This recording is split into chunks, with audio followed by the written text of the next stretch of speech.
কলার গাছের ভিতরের একটা পার্ট থাকে, যে অংশটা কিন্তু রান্না করে খাওয়া যায়। মুসুর ডালের সাথে রান্না করলে অনেক বেশি ভালো লাগে খেতে। তো বিলের দিকে গিয়ে দেখি মামাদের বাগানে অনেক কলার গাছ। এই গাছটিতে কলা ধরেছিল এবং কলাগুলো অনেকটাই পুষ্ট ছিল, যার জন্য কলা কেটে নেওয়া হয়েছে। অ্যান্ড এই যে একটা কথা বলা হয়, এক গাছে তিন তরকারি, যেটা মূলত কলা গাছ, এর থোড় অর্থাৎ ফুলের যে অংশটা আছে, গ্রামের ভাষায় থোড় বলা হয়, সে অংশটাও খাওয়া যায়।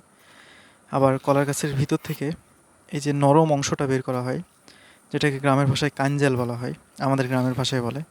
অন্যান্য এলাকায় কী বলে সেটা আমার সঠিক জানা নাই। সো এই পার্টটা বের করে রান্না করলে কিন্তু খেতে অনেক বেশি ভালো লাগে। বিশেষ করে আমার পার্সোনালি খুব বেশি ভালো লাগে। আমি জানি না যারা ভিডিওটি দেখছেন তাদের মধ্যে কারা এই অংশটি খেতে ভালোবাসেন। আর সম্প্রতি টিভিতে একটা নিউজ দেখলাম যে কলা গাছের যেটা আঁশ বা ভালো কথায় বা স্ট্যান্ডার্ড ভাষায় যদি বলি, যেটাকে বলা হয় ফাইবার, এই ফাইবার থেকে উন্নত মানের সুতা তৈরি করা যায়, যেটি বাংলাদেশের একজন উদ্যোক্তা এই ফাইবারটি বের করে চীনে রপ্তানি করে থাকে এবং চীনের মানুষ নাকি এটা অনেক দামে কিনে নেয়। জানি না তারা এই ফাইবার দিয়ে কী তৈরি করে। তো ওনার বক্তব্য মতে বিভিন্ন ধরনের ভালো মানের সুতা তৈরি করা যায়, যে সুতা থেকে ভালো মানের কাপড় তৈরি করা হয়। সো এই জিনিসটা আসলে আমরা কিন্তু বাংলাদেশের মানুষ অনেকেই জানি না। তো চীনের মানুষ কিন্তু অনেক বেশি ক্রিয়েটিভ, তারা ফেলে দেওয়া জিনিস থেকে অনেক কিছু বানাতে পারে। সো আমি একটু কলার খোসাটা হাতে নিয়ে দেখলাম যে এখান থেকে সেই ফাইবারটা বের হয় নাকি। তো বাস্তবেই দেখছি যে সুতার মতো সাইডে কিছু ফাইবার রয়েছে, যেটাকে মেশিনের মাধ্যমে থেতো করে বের করা যায়। আর এই ফাইবারটা কিন্তু খুবই শক্তপোক্ত হয়। আমি টেনে ছিঁড়ারও চেষ্টা করেছি, তো এটা ছিঁড়া খুবই টাফ। মানে দেখে যতটা হালকা বা নরম মনে হয় ঠিক ততটাও কিন্তু না। তো টিভিতে দেখে আমি একটু অবাক হয়েছিলাম।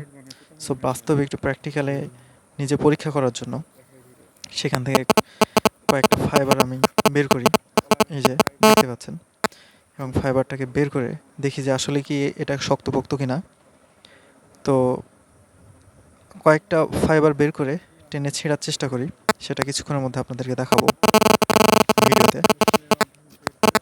তো কয়েকটা ফালি এভাবে আমি বের করে ফেলি এবং ফালিটা বের করার পরে দুই হাত দিয়ে আমি সেটাকে ভালো করে ছাড়ানোর পরে এবার এটা কতটুকু আসলে শক্ত সেটা দেখার জন্য অনেক জোরে কিন্তু টানছিলাম, একদম খুব শক্তি দিয়ে টানছিলাম। বাট এটা অনেক শক্ত, আমি ছিঁড়তেই পারিনি। হাতের আঙুলে অনেক বেশি ব্যথা পাইছিলাম, তবে ছিঁড়তেই পারিনি, এটা অনেক কিন্তু শক্ত ছিল। তারপরে আসলে বুঝতে পারলাম যে আসলে এই জিনিসটা দিয়ে উন্নত মানের কোনো কিছু তৈরি করা সম্ভব। তো এই ভিডিও পর্যন্ত, সবাইকে ধন্যবাদ।